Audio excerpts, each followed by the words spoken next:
Saludos cordiales, bienvenidos todos a Telediario de las 13 horas, con lo más destacado registrado hasta este momento. Arrancamos ya con los titulares.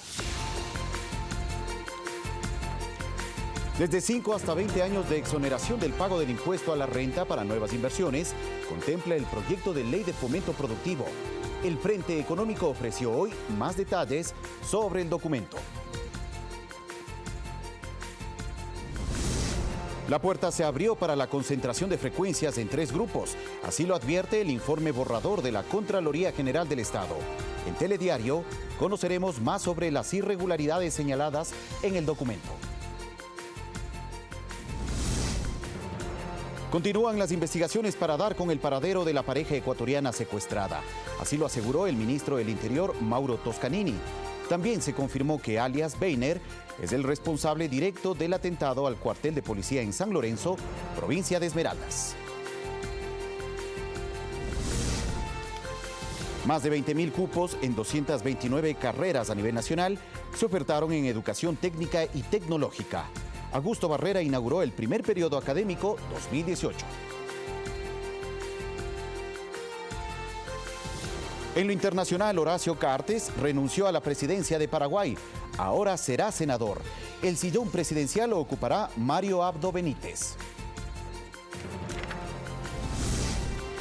Y en los deportes, Estefanía Cárdenas gana una nueva medalla de bronce para Ecuador en los Juegos Suramericanos Cochabamba, Bolivia.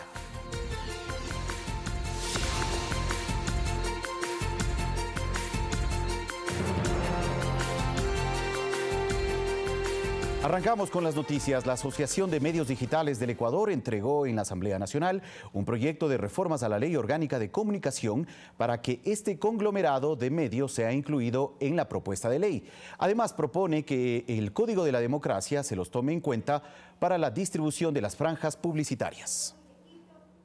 Propuestas primero de ser incluidos.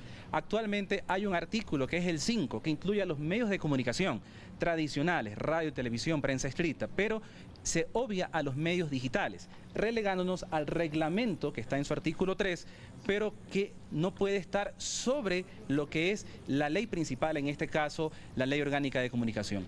Amparados en eso, nosotros pedimos que se nos considere a los medios nativos digitales debidamente estructurados dentro de esta propuesta de reformas. Y una vez que el Ejecutivo envió a la Asamblea Nacional el proyecto de ley para la reactivación económica, ahora el CAL deberá reunirse y calificar y remitir el documento a una de las 2 comisiones especializadas en materia económica. Quienes ahora se muestran cercanos al gobierno nacional ven en el proyecto de ley para el fomento productivo el camino correcto para incentivar la inversión y dinamizar la economía. Porque habla de la reactivación de la producción, la generación de empleo, y cuando usted permite que haya nueva inversión y se libera de impuestos, algo que no lo recibía, quiere decir que puede tener nuevas empresas, nuevas inversiones. Consideran una medida efectiva, por ejemplo, la reducción de la carga impositiva que aseguran en los últimos años ha golpeado al sector privado. Sencillamente van a haber muchos emprendimientos, va a haber mucha industria que va a generar mucha mano de obra y vamos a tener un Ecuador sin mayor riesgo. Mientras, los afines al proceso de gobierno anterior ven con recelo los planteamientos del Ejecutivo en materia económica. Hay algunos elementos profundos que revisarse, las exenciones, la posibilidad del manejo de los intereses y las multas. A esta hora la duda en la Asamblea es sobre cuál será la comisión encargada de tramitar la propuesta. Dados los cambios en la correlación de fuerzas parlamentarias, si va a desarrollo económico donde el gobierno podría tener una vía expedita o régimen económico donde hay mayor presencia de contradictores a las tesis oficiales. Seguramente aquí habrán 2 criterios, el uno más de carácter político, en el sentido de que el gobierno quiera asegurar a través de su mayoría un tratamiento, digamos, seguramente con menor debate. Si es que es así, una de las opciones que tendrá el CAL, entiendo yo, es pasarla a desarrollo económico. Esto se conocerá una vez que el CAL se reúne y adopte una decisión. Alexis Moncayo, Telediario. 48 detenidos se registran al momento por los hechos de violencia ocurridos en la frontera norte. Uno de ellos, alias Weiner, capturado el fin de semana, sería el autor del atentado al cuartel de policía de San Lorenzo en la provincia de Esmeraldas. La información fue proporcionada por el ministro del Interior, Mauro Toscanini, durante la posesión oficial del nuevo comandante de la Policía Nacional, Nelson Humberto Villegas. El ministro del Interior, Mauro Toscanini, presidió la ceremonia en la que el general Nelson Humberto Villegas Ubilluza asumió como nuevo comandante de la policía, con 34 años de carrera en la institución. Pero su trabajo inició días antes con la captura de Alias Weiner, vinculado a la banda de Alias Guacho, con su similar de Colombia. Que hubo el intercambio de información y habrá, y ha habido siempre históricamente el intercambio de información entre las policías del país. Se confirmó también de una investigación en marcha de una supuesta conversación entre un oficial de la policía ecuatoriana con alias Guacho antes del atentado al cuartel de San Lorenzo a fines de enero. En este caso en particular está en investigación interna dentro de la inspectoría. Los resultados los tendremos cuando el inspector con todas sus actividades realizado y podremos informar de este particular. El ministro confirmó también que existen 48 detenidos por los hechos de violencia en la frontera norte y su vinculación con alias Guacho. En el caso de alias Weiner, sería el responsable directo del atentado al cuartel de policía en San Lorenzo. Él fue el cabecilla de los bombazos allá en el cuartel en San Lorenzo, ¿no? Está completamente identificado y acusado en Colombia de asesinatos, crímenes, narcotráfico y muchísimas cosas. Yo creo que eso es importante, comenzar a desarticular esa banda. De otro lado, se informó que continúan las investigaciones para dar con el paradero de la pareja ecuatoriana secuestrada y lograr la repatriación de los cuerpos del equipo periodístico de Diario El Comercio. Eso está en investigación, realmente es algo que está en manos en este momento de los colombianos, pero estamos colaborando cercanamente, mejor dicho, con la información, hay coordinación, ¿no? Se rechazó también las imágenes que circulan en las redes sociales sobre la supuesta situación de los secuestrados y se confirmó que existen al momento 30 detenidos por las llamadas falsas de amenazas de bomba, entre ellos 21 menores de edad. Para Telediario, Rommel Garzón. Y el ex contralor Carlos Polit es juzgado en ausencia por el presunto delito de concusión. Según la Fiscalía, habría recibido más de 10 millones de dólares en coimas de la constructora Odebrecht. Este lunes se inició la audiencia que se prevé de varios días.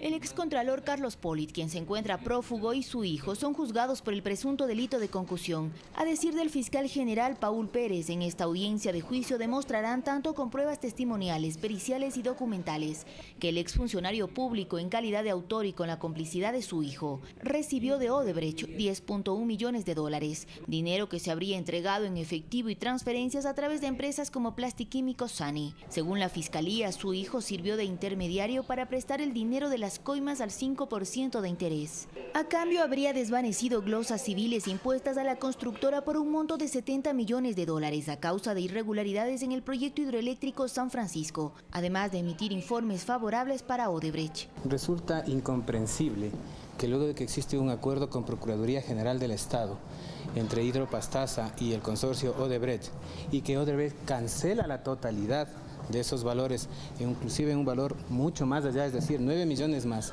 tenga que entregar dinero. Es absurdo. No hay una sola prueba que vincule a John Polit con los hechos principales.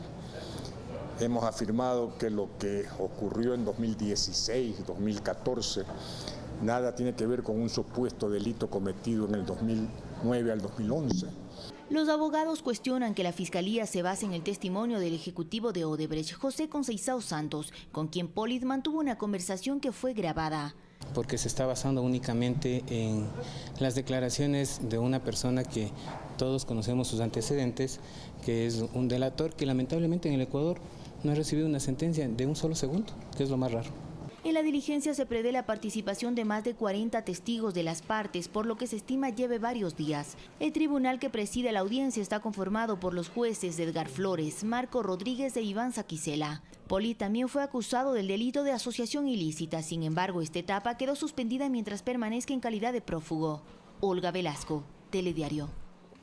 Y distribución desigual de frecuencias comunitarias, la habilitación ilegal de una televisora y la posibilidad de una concentración de frecuencias evidencia el borrador sobre el examen especial al concurso de frecuencias de radio y televisión presentado hoy en la Contraloría General del Estado. Los documentos señalan que se abrió la puerta para la concentración de frecuencias en 3 grupos. Es algo similar a los papeles de Panamá, ¿no es cierto? Solo que ahora son papeles de Canela, papeles del comercio, papeles de un grupo de Manabí. Habrá que determinar qué dicen esos papeles, qué fue lo que se hizo, cómo se construyó este conglomerado de empresas para tratar de engañar a la autoridad. Personas que están involucradas, en este caso Arcotel y las autoridades correspondientes en esa línea, tendrán que responder las razones por las cuales se aplicó lo que se determinó en el informe de la Contraloría General. El grupo A, con 12 empresas que postularon a 46 frecuencias, 37 fueron calificadas y fueron favorecidas con 5 títulos habilitantes. El grupo B, con 18 empresas que postularon a 14 frecuencias y 85 repetidoras y obtuvo un título habilitante. Y el grupo C, con 5 empresas que postularon a 13 frecuencias, 5 proyectos fueron calificados y fueron favorecidos con 2 títulos habilitantes.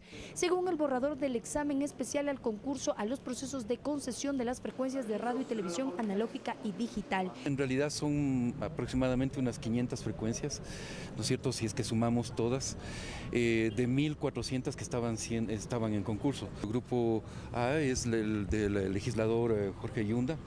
El grupo B es del empresario mexicano Ángel González, el grupo C es de Lenin Andrade. El equipo auditor encontró que los postulantes a los medios comunitarios y aquellos que ya tenían una inversión se les otorgó un puntaje entre el 20 y el 30% adicional a la calificación. Es importante destacar el derecho que tienen los medios comunitarios a la acción afirmativa. Y en esa línea el Consejo ha actuado pensando en la democratización de la comunicación.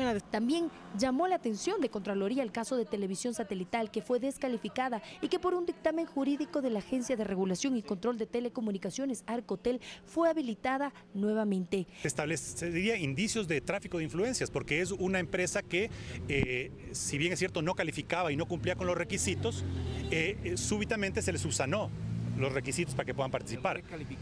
Se le recalificó. Entonces habrá que ver en base a qué las autoridades hicieron eso y si es que se produjo algún tipo de tráfico de influencia. Valeria Villarroel, Telediario.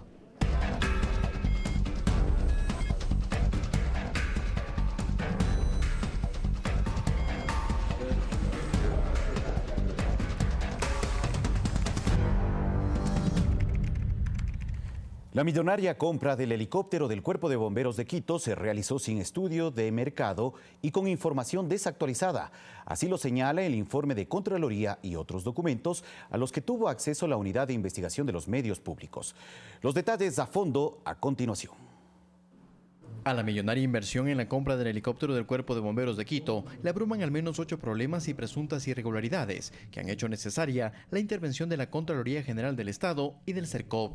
Las anomalías tienen que ver con la falta de un estudio de mercado actualizado al momento de la adquisición de la aeronave, posible sobreprecio, conflicto de intereses, que varios componentes de la nave no cumplían las especificaciones técnicas contenidas en los términos de referencia, además que el helicóptero supuestamente importado ya estuvo operando en el país un año antes de su venta, y que los números de serie de los motores no corresponden a los citados en el documento de entrega. La nave del Cuerpo de Bomberos fue presentada oficialmente en marzo del 2017 para atender emergencias de diferentes tipos en la capital, pero un año después de la puesta en operación, la Contraloría, en un informe de 59 páginas, dio a conocer que el helicóptero adquirido en $2 millones presenta anomalías en su proceso de adquisición. La nave Augusta Westland modelo A109 K2 bimotor es de fabricación estadounidense bajo licencia de la marca italiana. Su año de fabricación es de 1995 y operó en Europa hasta octubre del 2011. Según los bomberos, el helicóptero lo trajeron de los Estados Unidos y fue la mejor opción de compra, lo que es observado por la Contraloría, de manera especial por un posible sobreprecio. Eber Arroyo, comandante del Cuerpo de Bomberos de Quito, rechazó aquello. Aseguró que el ente de control cometió un error al comparar los valores referenciales entre el costo del alquiler de $300.000 registrado entre una empresa privada y una de compraventa presentados en los documentos de importación de la nave por $2 millones, resultando una diferencia de $1.700.000 en el precio final. Asumo que el señor auditor cogió esto y dijo, esto no es compraventa. No, este es arrendamiento, que eso fue un acto entre terceros.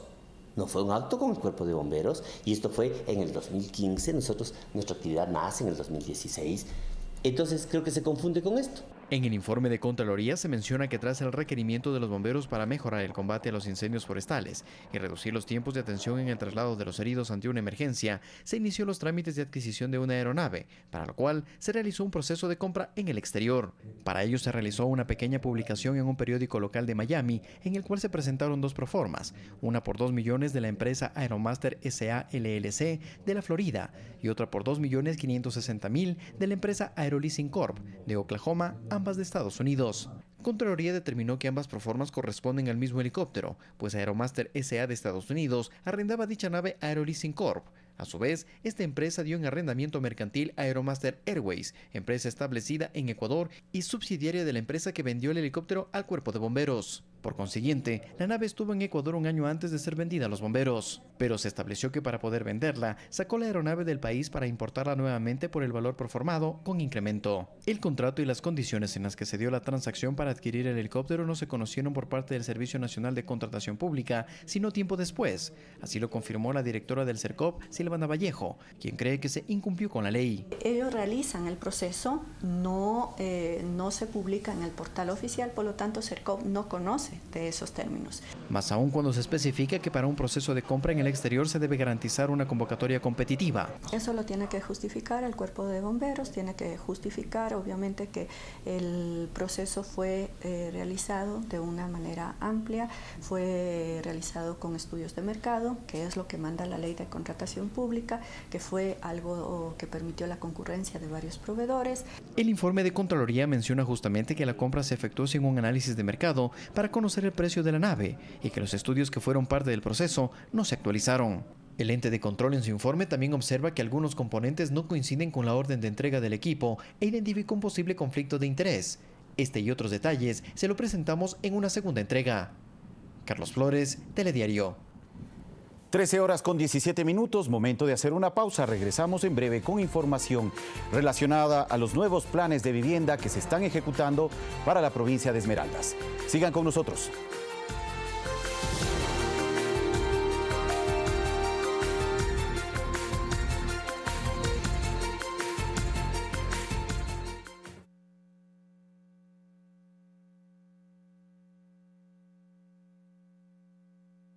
Estratégicos, agendas claras. La verdadera comunicación se construye con el diálogo.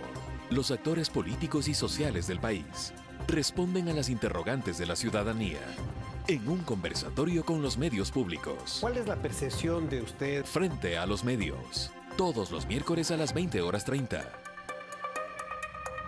Por Ecuador TV. Grandes Maestros presenta a Alfonso Reyes Ochoa. La paz y la democracia pueden dar sus frutos, donde todos la respetan y aman.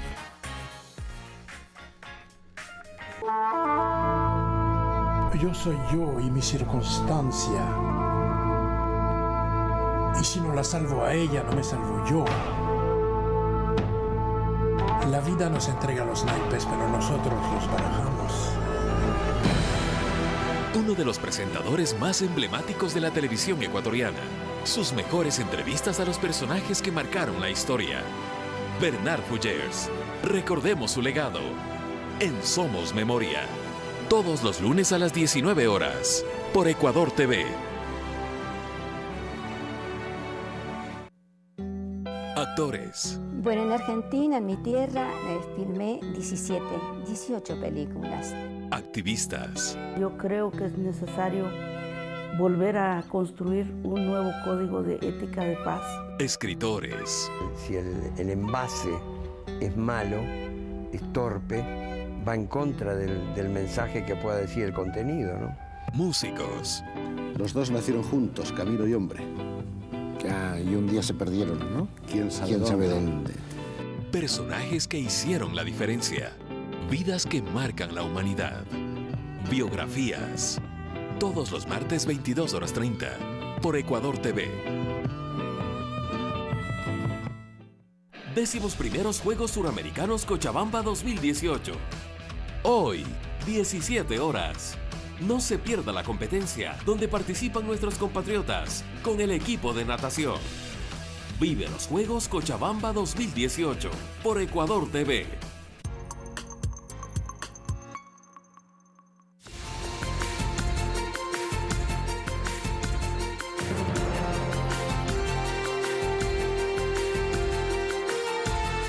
Gracias por seguir con nosotros. Les contamos ahora que autoridades del gobierno detallaron el contenido del proyecto de ley de fomento productivo que el presidente Lenín Moreno entregó a la Asamblea Nacional. Los detalles con Javier Ceballos en el siguiente informe.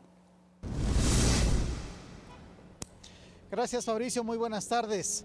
Las autoridades y ministros del Frente Productivo y Económico detallaron el concepto y contenidos del proyecto de ley de fomento productivo que está en manos de la Asamblea desde el 24 de mayo pasado. Uno de los ejes de esta propuesta de norma contempla la exoneración del pago del impuesto a la renta con un plazo de un mínimo de 5 años hasta un máximo de 20, según la zona del país donde se fomenten nuevas inversiones. Lo que estamos haciendo es profundizando esos incentivos de tal manera que aquellas inversiones que se hagan luego de, o mejor dicho, fuera de Quito y Guayaquil, se amplía el beneficio de 5 a 10 años. Y en el caso de Quito y Guayaquil estamos incluyendo un beneficio durante los 8 años siguientes a la inversión. Desde el Servicio de Rentas Internas se propone una reestructuración de pago de intereses por concepto de deudas tributarias. Solo para este año, el organismo tributario espera recaudar $102 millones.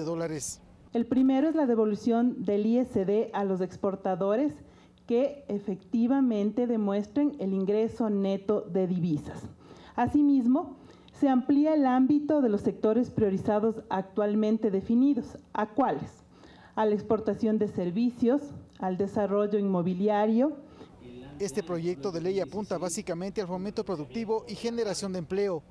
Propuestas planteadas a la Asamblea como consecuencia de los diálogos con sectores ciudadanos y productivos, se afirmó. Una visión pragmática, una visión en mejora de los 17 millones de ecuatorianos. Qué importante la visión pragmática del señor presidente de la República, licenciado Lenín Moreno Garcés. El Frente Económico y Productivo aspira a que este proyecto de ley sea tramitado lo más pronto posible por la Asamblea Nacional. Hasta aquí nuestro informe. Muy buenas tardes.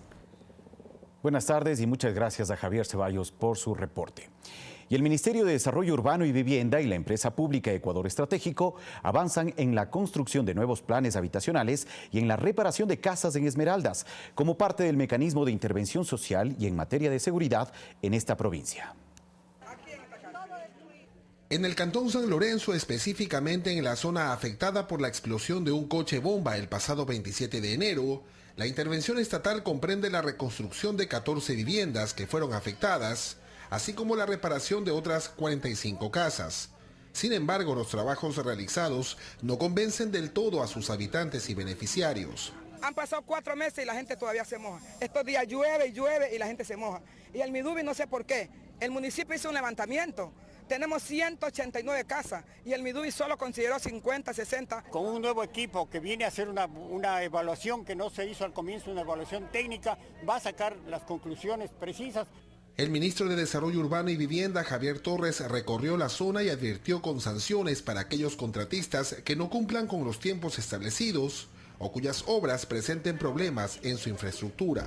Creo que el contratista está un poco desubicado en cómo debería planificar, más bien tratar de cubrir primero los techos para ir para abajo porque llueve mucho en la zona y eso afecta el trabajo y se paran las obras.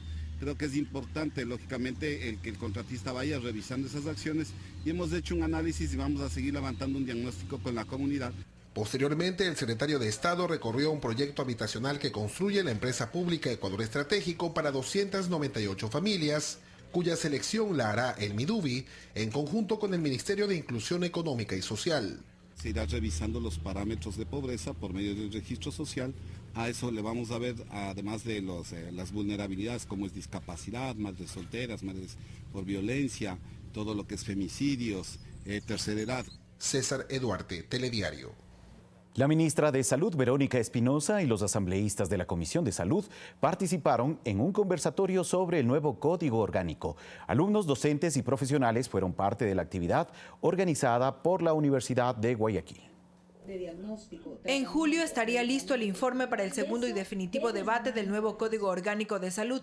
En tanto, la socialización es un proceso que aún permite recabar opiniones de los diferentes actores vinculados. Es capaz de integrar una serie de conceptos, aun cuando no es perfecto, es perfectible. Ya veremos en la medida que se vaya aplicando las posibilidades que hay de mejorar. Se apruebe lo antes posible, más aún cuando tenemos un sinnúmero de leyes ambiguas que no garantizan para nada la estabilidad de la salud a nivel nacional. La Universidad de Guayaquil convocó a profesionales, docentes y alumnos junto a los legisladores de la Comisión del Derecho a la Salud y la ministra Verónica Espinosa para analizar temas como la necesidad de la normativa legal ajena a las decisiones gubernamentales. Cuando no existe un marco jurídico que sustente temáticas tan fundamentales para la estructura del sistema de salud como es su modelo de financiamiento, es algo que puede cambiar con el vaivén de las autoridades de turno.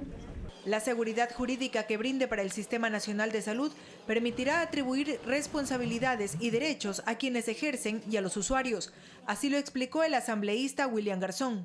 El garantizar la parte financiera son objetivos fundamentales que tiene que cumplir el Sistema Nacional de Salud. Al tiempo que la ministra Espinosa rechazó la desconfianza generada frente al código. Se ha dicho que este código va a meter presos a los médicos, lo cual no es cierto. Se ha dicho que el código abre la puerta a prácticas como la eutanasia o que abre la puerta a prácticas como la reproducción asistida. Y que las propuestas deben ir acorde con el análisis al proyecto de ley. Mirta Carrillo, Telediario. Y este 28 de mayo se conmemora el Día Mundial de la Nutrición. En Ecuador, las instituciones sanitarias emprenden charlas metodológicas para concienciar a las madres sobre la necesidad de prevenir enfermedades futuras a través de una alimentación saludable. De una buena alimentación dependerá el desarrollo correcto y adecuado de todo ser humano.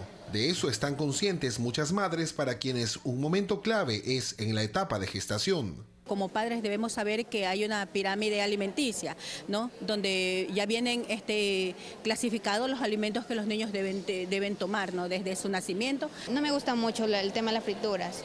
Por ejemplo, al menos un niño que está recién comenzando debe de comer bastante frutas. Muchos padres no nos preocupamos por la alimentación de ellos. Entonces, me parece bien esta charla para poner más atención y tener esa nutrición mejor para ellos. La doctora Jenny Zambrano es nutricionista del Hospital de Niños Francisco de Casa Bustamante de Guayaquil. Mediante una metodología sencilla, instruye a las futuras madres sobre cómo emplear alimentos nada costosos, como legumbres, frutas, granos y cereales, para hacer recetas saludables complementadas con la lactancia materna. Carbohidratos que están mediados, por ejemplo, el arroz, quinoa, cebada, que son los cereales en mayor cantidad, maíz, ¿verdad? Podemos incluir panes y galletas, pero no hay que abusar. De ahí podemos considerar los vegetales y las frutas. En todo el mundo se recuerda este 28 de mayo el Día Mundial de la Nutrición. En Ecuador las campañas están enfocadas en prevenir futuras enfermedades tales como la hipertensión, la diabetes, la anemia o patologías cardíacas mediante una correcta y sana alimentación.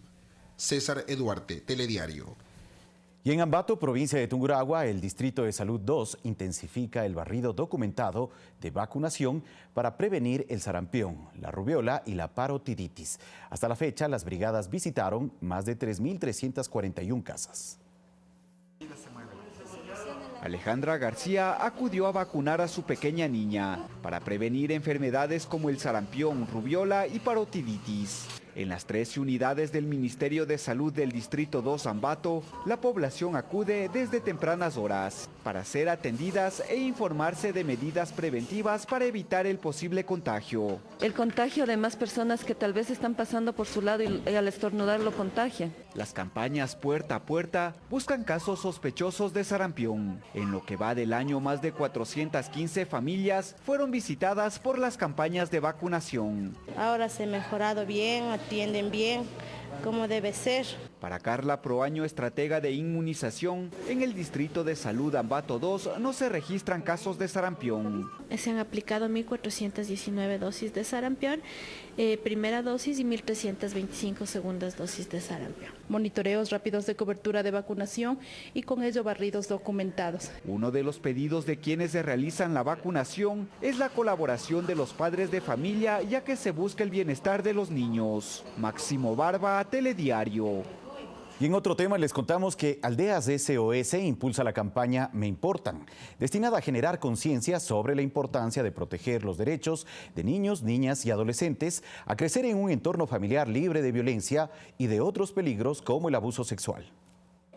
En el mundo, 153 millones de niños, niñas y adolescentes viven sin sus padres. En el Ecuador son 490.000. 6 de cada 10 menores de edad sufren violencia en su hogar como forma de disciplina. Por estas problemáticas y otros peligros, Aldeas SOS impulsa la campaña Me Importan en 19 países de la región. En nuestro país, por ejemplo, te puedo hablar de 2.520 niños y niñas institucionalizados que están fuera de sus familias. Entonces, es una situación que nos debe importar.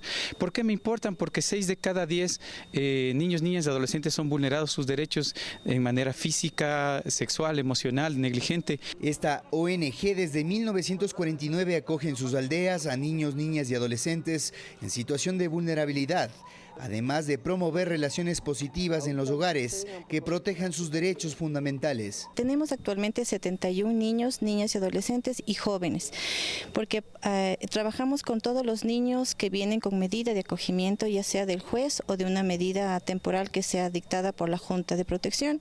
Quienes son recibidos recuperan ese hogar del cual fueron despojados y aprenden a desarrollarse integralmente tomando como base la educación. Educamos prácticamente para la vida. A los más adolescentes son para que sean ya autónomos, sepan defenderse al momento de salir de aquí, lo que es aldeas infantiles. Existen varias formas de colaborar con esta campaña. Sumándonos o visitando la página www.meimportan.org con el hashtag MeImportan, y también búsquennos en todas las redes sociales como Aldeas SOS. A poco de celebrar el Día Internacional del Niño, esta campaña sirve para reflexionar y contribuir a brindarles entornos saludables, libres de violencia, abuso y explotación. César García, Telediario. Y mucha atención, el secretario nacional de Ciencia, Tecnología e Innovación, Augusto Barrera, adelantó que el Ejecutivo realizará un veto mínimo en las reformas a la Ley de Educación Superior. Este 28 de mayo inició el primer periodo académico 2018 en los institutos públicos de educación técnica y tecnológica, con una inscripción récord, aseguró Augusto Barrera, quien inauguró este ciclo de formación. Esto está ocurriendo aquí con 600 de ustedes y a nivel nacional con más de 15.000 chicos. Sin embargo, con relación a las universidades, la diferencia sigue siendo amplia. Son 600.000 estudiantes del universo en politécnicas y 80.000 en los institutos, una realidad que se busca modificar con las recientes reformas a la Ley de Educación Superior, donde se crea un verdadero sistema técnico-tecnológico. Esto lo que va a permitir es que un chico, probablemente desde los 15 o 16, pueda marcar ya el camino de una formación técnica y tecnológica. Hacer el bachillerato técnico, hacer una tecnología en el instituto tecnológico, puede luego hacer la permeabilidad a la carrera universitaria o seguir un cuarto nivel de maestría o especialización en el ámbito técnico y tecnológico. 265 millones de dólares se han invertido en este objetivo, que se lo puede visibilizar en institutos como el Tecnológico Central Técnico, cuyos estudiantes consideran este tipo de carreras como fundamentales para el desarrollo productivo del país y con importante espacio laboral. Porque eso es lo que está necesitando ahorita el país, necesita mano de obra y personal capacitado para realizar todos estos trabajos. Yo creo que es una buena opción, ya que nosotros nos ayudan desde cero para seguir adelante. Por eso el pedido es a la Institucionalidad de Educación Superior para que se realicen trámites ágiles que permitan que el sistema se consolide. Alex Llanos, Telediario. Revisamos otros temas. Les contamos que una quinta víctima del sacerdote cuencano César C. decidió, tras 45 años, dejar el silencio y contar su testimonio de abusos sexuales. Esto mientras la Junta Cantonal de Protección de Derechos de la Niñez y Adolescencia, en el año 2010, no habría tramitado una resolución para separar al sacerdote de las instituciones educativas que dirigía. El rectorado de él, en donde me hace pasar, y con mañas de demonio, me comenzó a coger la cara, me comenzó a coger las piernas. Lo llamaremos Javier. Recuerda que tenía 13 años cuando el sacerdote César C. lo abusó sexualmente dentro del rectorado del Colegio Miguel Cordero Crespo. Las violaciones fueron constantes durante 3 años. Nunca pude contarles a nadie. Este monstruo hizo daño a mucha gente. a muchos amigos. Es el testimonio de la quinta víctima que decide dejar el silencio. Esto mientras el concejal Javier Barrera expone públicamente documentos con los que se demostrarían omisiones de la Junta Cantonal de Protección de Derechos de Cuenca. En 2010, Jorge Palacios, el primer denunciante del sacerdote, logró, en derecho, que César C. sea separado de las instituciones educativas que dirigía. Esa resolución, según Barrera, no la hizo cumplir la Junta Cantonal. No existen en los archivos de la DINAPEN ningún documento en referencia a este expediente. La resolución no habría sido tramitada ni en DINAPEN, ni en el Ministerio de Educación, ni en Fiscalía. Nosotros sí podemos generar ante la ciudadanía una sanción moral frente a quienes no cumplieron en su debido momento la obligación que tenían de proteger los derechos de la niñez cuencana. Para este martes está convocada una marcha de protesta por los casos de abuso sexual denunciados. César Tacuri Vintimilla, Telediario. 13:35, momento de una nueva pausa. Regresamos en breve con noticias del mundo. Sigan con nosotros.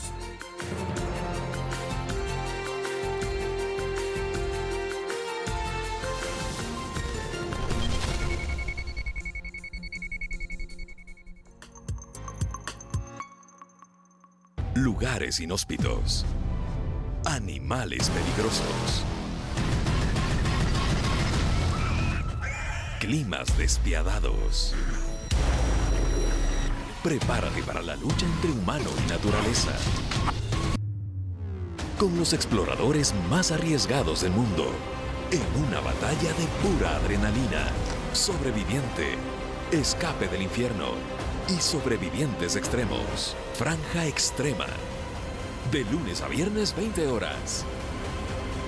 Por Ecuador TV. Los neumáticos están hechos con productos que contienen químicos como el azufre, el cadmio, el zinc y el plomo.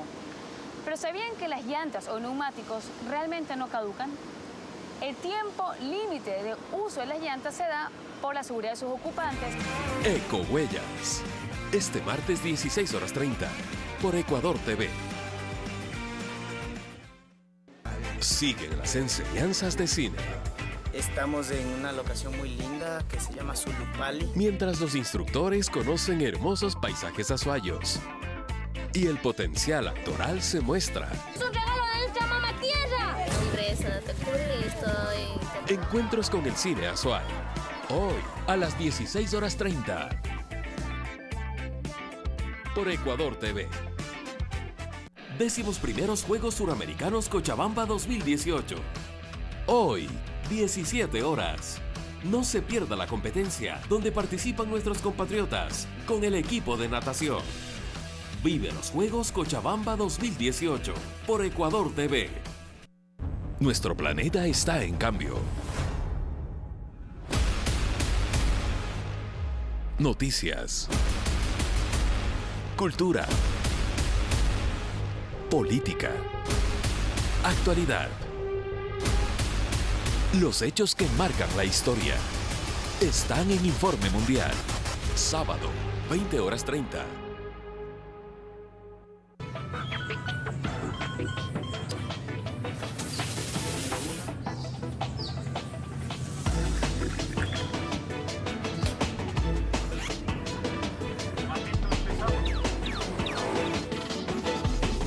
Telediario, primera impresión, con Eduardo Califé, de lunes a viernes 6:55, por Ecuador TV.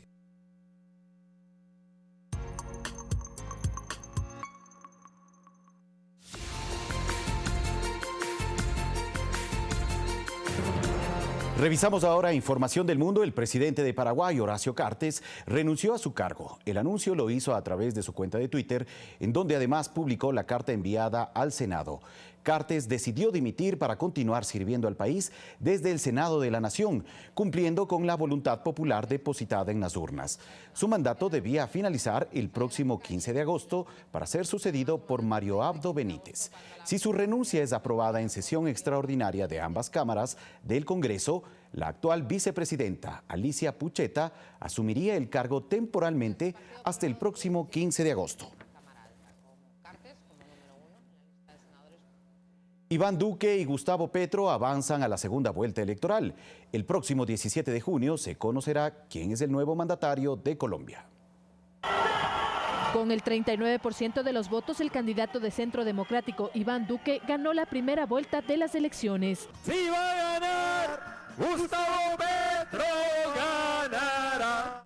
Le sigue el representante de la izquierda, Gustavo Petro, con el 25% de los votos. Uno de ellos será el nuevo mandatario de Colombia y quien reemplace a Juan Manuel Santos en la Casa de Nariño. Tras conocerse los primeros resultados, ambos candidatos celebraron y dieron sus primeras impresiones de esta jornada electoral. Quiero ser el presidente que una a nuestro país, que no gobierne con espejo retrovisor, sino mirando hacia el futuro de Colombia, pensando en lo que este país necesita para su progreso.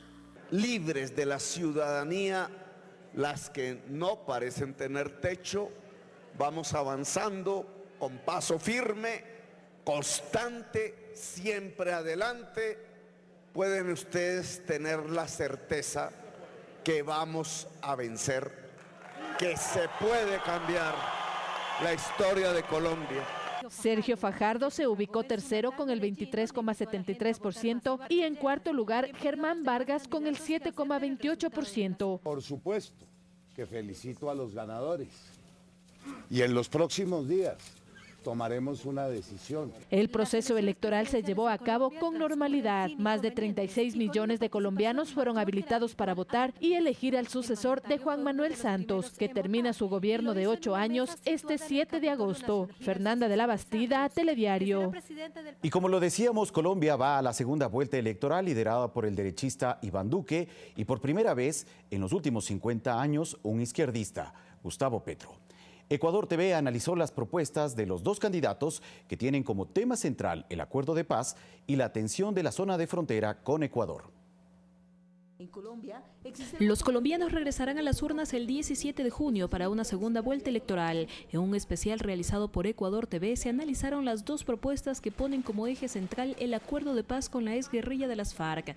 Iván Duque por el Centro Democrático y respaldado por el exmandatario Álvaro Uribe. Para el periodista, investigador y corresponsal de guerra de Colombia, Ervin Hoyos, se trata de discursos radicales. El gobierno va a ser el de Iván Duque, tendrá inmediatamente una militarización de toda la frontera. Un gobierno de Gustavo Petro, la permisividad con los grupos al margen de la ley. Es la consecuencia lógica de estos 2 años del proceso de paz. Un proceso de paz que en primer lugar nunca generó una agenda clara. En medio del debate, la frontera con Ecuador. Catalina Barreiro, experta en ciencias políticas, asegura que las acciones a tomar en este tema deberán ser compartidas con los países afectados. Una nueva realidad que está enfrentando esa zona y que implica además a los dos países, Ecuador y Colombia, en el sentido de operadores extranjeros en territorios locales, en territorios nacionales. Durante 3 semanas, Duque y Petro buscarán consolidarse entre los electores de los candidatos que quedaron fuera de la contienda, como Sergio Fajardo, tercero en los resultados con más de 4 millones de votantes. Creo que en el tema de Fajardo casi el 60 o el 70% de quienes votaron por él van a votar en segunda vuelta electoral por el candidato Gustavo Petro. Pero si se mantienen las cosas, muy seguramente Iván Duque va a ganar y en segundo lugar va a quedar Gustavo Petro con una diferencia aproximadamente de 4 a 5%. En los próximos días se conocerán si postulantes como Fajardo, Humberto de la Calle y Vargas Llerena respaldarán o no a alguna candidatura. Fanny Lara, Telediario. Revisamos ahora varias informaciones. El Ministerio de Defensa de Colombia, a través de su cuenta de Twitter, informó que durante una operación de militares en Montañita, departamento de Caquetá, se neutralizó a 13 integrantes del grupo armado organizado residual al mando de alias Cadete. El operativo dejó 11 muertos y 2 heridos, entre ellos un menor de edad. Según el Ministerio de Defensa, Luis Carlos Villegas, el ministro de Defensa, se trató de un operativo de combate terrestre en la lucha contra grupos armados residuales de la desmovilización de las FARC. En Estados Unidos, el gobernador de Maryland declaró la emergencia en ese estado por las inundaciones que han afectado a los habitantes en las últimas semanas. Las calles de Ellicott City fueron cubiertas por fuertes corrientes que arrastraron autos, viviendas y otros objetos a su paso. El agua alcanzó a cubrir el primer piso de muchos edificios. Los bomberos y la policía realizaron rescates de emergencia. Mientras que Florida, Alabama y Mississippi se preparan para la llegada de Alberto. la primera tormenta de la temporada de huracanes y que hace unos días ya pasó por el norte de la isla de Cuba. Corea del Norte y Estados Unidos continúan con las conversaciones decisivas para lograr que se lleve a cabo la cumbre entre los líderes de los dos países, Donald Trump y Kim Jong-un, a la que podría también unirse el presidente surcoreano Moon Jae-in. Así lo reveló la portavoz del Departamento de Estado de Estados Unidos, Heather Nauert, cuando confirmó que los preparativos se realizan en la ciudad de Panmunjom, en Corea del Sur. Por otro lado, la portavoz de la Casa Blanca, Sarah Sanders, dijo que un equipo también partió a Singapur, lugar donde se realizará paralelamente el encuentro para trabajar en la logística. Y el Partido de los Trabajadores en Brasil formalizó la precandidatura de Luiz Inácio Lula da Silva. Además, el presidente de Italia, Sergio Mattarella, nombró a un técnico para dirigir el gobierno. Más en el siguiente resumen. El Partido de los Trabajadores formalizó la precandidatura de Luiz Inácio Lula da Silva, preso por corrupción, con movilizaciones en varias ciudades de Brasil. Bajo el lema Calentamiento de la precandidatura de Lula, las marchas reunieron a parlamentarios y militantes que participaron en la jornada en por lo menos 30 ciudades del país. En España, el Parlamento admitió a trámite la votación para una posible moción de censura en contra del presidente del gobierno, Mariano Rajoy, y su gabinete. La solicitud la hizo el Partido Socialista Obrero Español, el principal partido de la oposición, por la relación del gobernante Partido Popular en el escándalo de corrupción conocido como la trama Gürtel. Si esta moción prospera, Rajoy y su gabinete podrían ser cesados de sus funciones. El presidente de Italia, Sergio Mattarella, encargó formalmente a Carlo Cottarelli, exdirectivo del Fondo Monetario Internacional, para formar un gobierno de transición con las diferentes fuerzas parlamentarias en el país europeo. En los próximos días se presentará con un programa de gobierno ante las dos cámaras del Parlamento. 4.500 zapatos fueron instalados por la ONG Avance en el centro del barrio europeo de Bruselas, coincidiendo con el Consejo de Ministros de Exteriores de la Unión Europea, en la que se aborda el conflicto palestino-israelí. La instalación representa a aquellos que no pueden caminar y cada par recuerda a cada palestino e israelí muerto durante la última década del conflicto de Medio Oriente. Fernanda de la Bastida, Telediario. Y preste mucha atención a esta información. El acto heroico de este hombre maliense, identificado como Mahmoud Gassama, fue viralizado en redes sociales después de ser grabado mientras escalaba la fachada de un edificio de París para salvar la vida de un niño que colgaba desde el balcón. El gesto fue agradecido por personalidades políticas, entre las que se encuentran la alcaldesa de París, Anne Hidalgo. Hace pocas horas, el héroe se reunió con el presidente de Francia, Emmanuel Macron, quien anunció que le dará la nacionalidad y regularizará su permanencia en ese país, mientras que el joven anunció que será bombero voluntario. Según los primeros elementos de la investigación, el niño se encontró solo en el balcón en ausencia de sus padres. Tras los hechos, el padre del niño fue puesto en prisión preventiva y es investigado por eludir obligaciones parentales. Bueno, y es momento ya de revisar la información deportiva. Fernando Estrada se encuentra ya con nosotros para ofrecernos detalles del Clásico del Astillero, sobre las medallas que se han alcanzado ya en las Suramericanas de Bolivia. Así que tenemos muy interesantes noticias sobre estos temas, Fernando. Es correcto, Fabri, qué gusto acompañarte a ti y a todos los amigos televidentes. Hay mucha información que revisar y bien lo decía Fabricio, ¿no? Los Juegos Sudamericanos que ya empezaron acá en la pantalla de Ecuador TV, mañana y tarde y noche, con muchos informes para ustedes con respecto a las participaciones, incluso en vivo, de nuestros deportistas ecuatorianos. Ya comienza a tener réditos. Les cuento que hoy por la mañana hubo ya competencias en las cuales Ecuador comenzó a adjudicarse algunas medallas, y en este caso vamos a revisar lo que conseguía Estefanía García, la judoka ecuatoriana, que en los 63 kilogramos consiguió medalla de bronce. Tuvo la opción, ojo. Perfecto. A ver, ¿qué me está mostrando usted, productor? Cuénteme. Jonathan Martinetti, fantástico en vela. Tengo el gusto de conocerlo a Jonathan. Un chico con mucho talento, por cierto, en la modalidad de Sunfish. Así que qué buen detalle. Sumamos más medallas, en este caso medalla de oro para Jonathan Martinetti en vela. Fantástico. Toda la gente que también participa en esta disciplina. Tengo el gusto de conocer a algunos amigos y gente joven también que está participando en estas disciplinas. Pero vamos a arrancar también entonces con lo de Estefanía García, la judoka ecuatoriana, que en 63 kilogramos pudo conseguir la medalla de bronce, lo decíamos. Tuvo la opción de conseguir la medalla de plata. plata. Desgraciadamente no se le pudo dar en el último combate, terminó cayendo ante la venezolana, que es casualmente las imágenes que estamos revisando. La venezolana lo terminó venciendo por un score de 0-1, ojo, de 0-1. Estuvo cerca la ecuatoriana, que tenía esa posibilidad de ganar, conseguir la presea de plata. No lo pudo hacer, fue de bronce. En todo caso, suma una medalla más para los deportistas ecuatorianos en este arranque de los Juegos Sudamericanos. Estaremos seguramente revisando mucho más de lo que vienen consiguiendo nuestros deportistas durante el día. Así que atención con ese detalle. Escuchemos a Estefanía García después de conseguir la medalla de bronce para nuestro país. Combates muy duros, rivales muy experimentadas. El nivel de mi categoría es muy parejo. Lamentablemente en el primer combate hubo una decisión un poco errónea por los árbitros y bueno, eso se puede decir que me quitó la medalla de plata, porque en el último combate con Venezuela fue un combate muy reñido que bueno, fuimos a punto de oro y se definió por un pequeño error y ella marcó y perdí. Por lo menos la categoría es una de las más fuertes. ¿Qué categoría es? 63 kilogramos. Ajá. Y bueno, es muy fuerte, así que no solo a nivel de Sudamérica, sino que el nivel es parejo.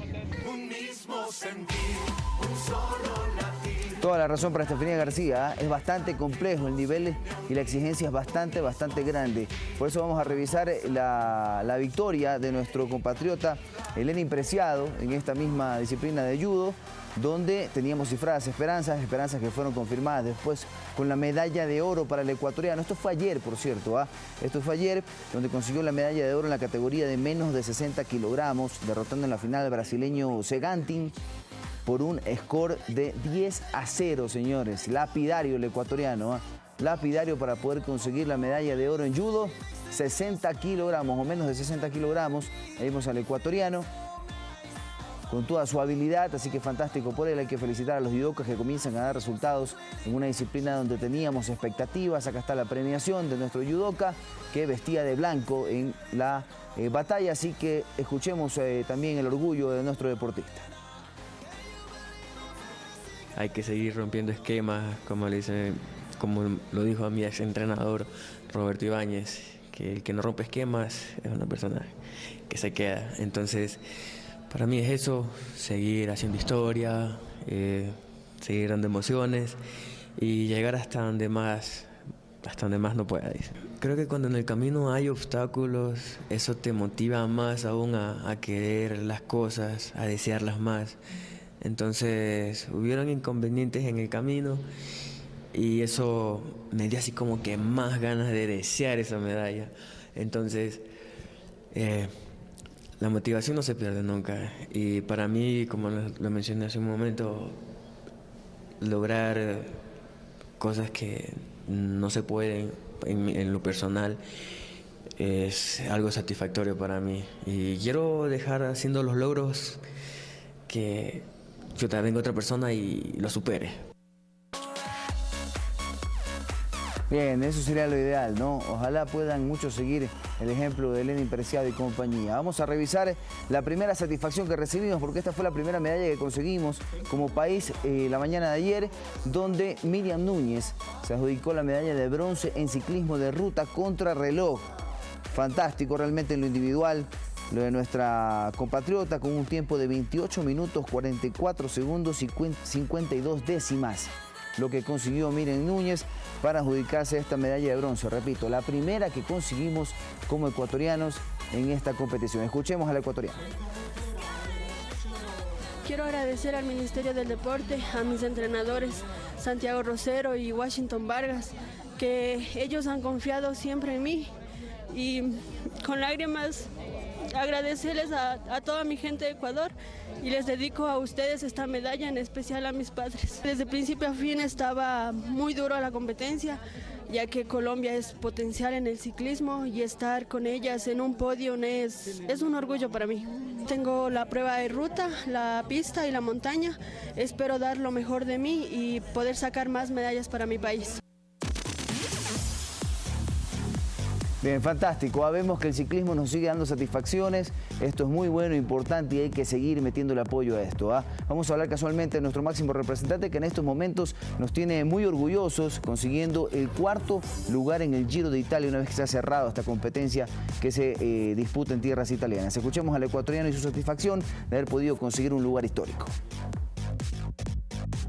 Muy contento, la verdad que inspirado por lo hecho y seguir trabajando y por nuevos objetivos. ¿Alguna vez soñaste con esto?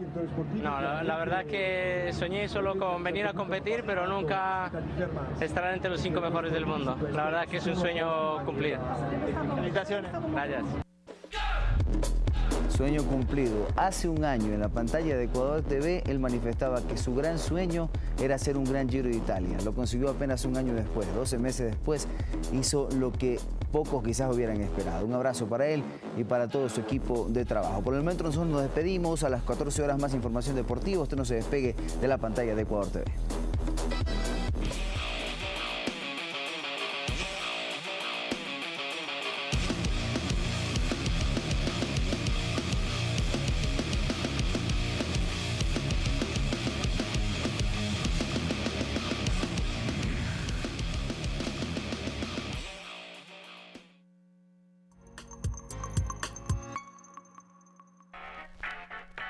Grandes Maestros presenta a Jean-Jacques Roux. La igualdad de la riqueza debe consistir en que ningún ciudadano sea tan opulento que pueda comprar a otro y ninguno tan pobre que vea la necesidad de venderse. El siguiente es un mensaje solicitado por la Secretaría Nacional de Comunicación.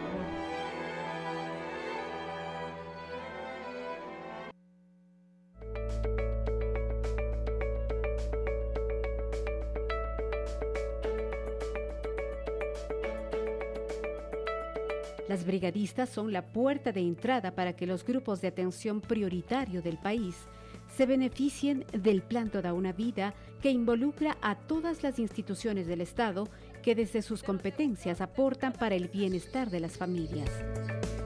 De las manuelas que, como ustedes saben, recorren todo el país justamente atendiendo a las personas con discapacidad, volviéndolas a visibilizar, volviéndolas a atender.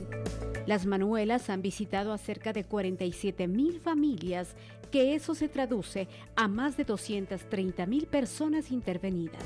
Contenta porque realmente yo vivo agradecida para toda mi vida. No sabe cuánto agradecida, si no hubiera sido por ellos, ¿cómo hubiera sido mi vida?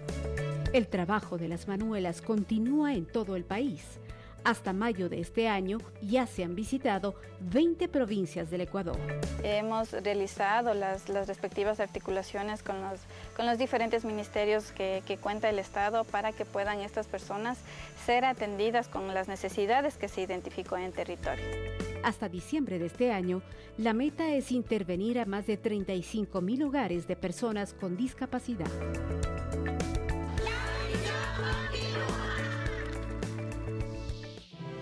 El gobierno de todos. Este fue un mensaje solicitado por la Secretaría Nacional de Comunicación.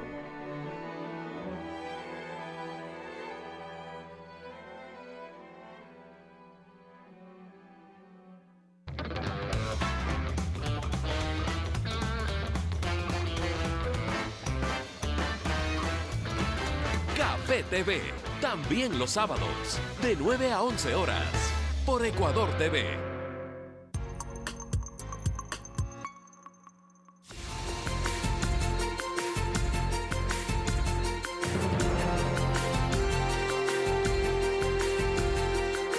Para finalizar, les contamos que varios artistas ecuatorianos rindieron un homenaje al maestro Max Berrú tras su fallecimiento el pasado 1 de mayo. Sus composiciones y temas más representativos de cuando formó parte del grupo chileno Inti Illimani se interpretaron en el Teatro Universitario de Quito.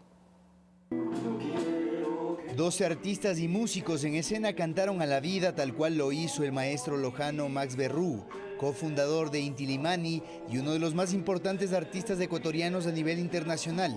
Este teatro justamente dio cabida muchas veces al grupo Inti Illimani y a Max Berrú, por eso lo hacemos desde aquí. Temas como La vasija de barro, Simón Bolívar se recordaron con nostalgia y admiración por lo que la trayectoria de Berrú brindó a la música latinoamericana.